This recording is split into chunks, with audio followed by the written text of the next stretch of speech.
Perdana Menteri Spanyol Pedro Sánchez mengatakan akan melanjutkan langkah untuk mengakui negara Palestina. Hal itu tetap dilakukan meski pihaknya tidak ada dukungan dari Uni Eropa.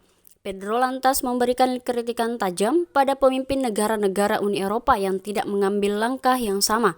Dikutip dari Tribun News, menurut Pedro negara Palestina harus diakui terlebih dahulu. Pedro Sánchez mengatakan ingin menyelenggarakan inisiatif konferensi perdamaian internasional di dalam Uni Eropa yang dipimpin oleh Spanyol. Pernyataan itu disampaikan Pedro pada Selasa 5 Desember 2023. Di sisi lain, menurut World Review, 139 dari 193 anggota PBB telah mengakui negara Palestina. Ada 54 negara yang tidak mengakui Palestina sebagai sebuah negara, di antaranya Amerika Serikat, Jerman, Inggris, Prancis, Jepang, dan Kanada.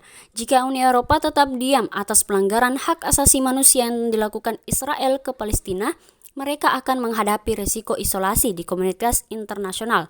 Spanyol sendiri telah mengakui Palestina melalui resolusi parlemennya. Jika Palestina diakui negara, maka Palestina mendapat langkah awal agar berhak atas kemerdekaannya. Since then, we have had UN Security Council Resolution 2712 calling for pauses and the release of hostages and the entrance of aid.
Download Tribun X sekarang, menghadirkan lokal menjadi Indonesia.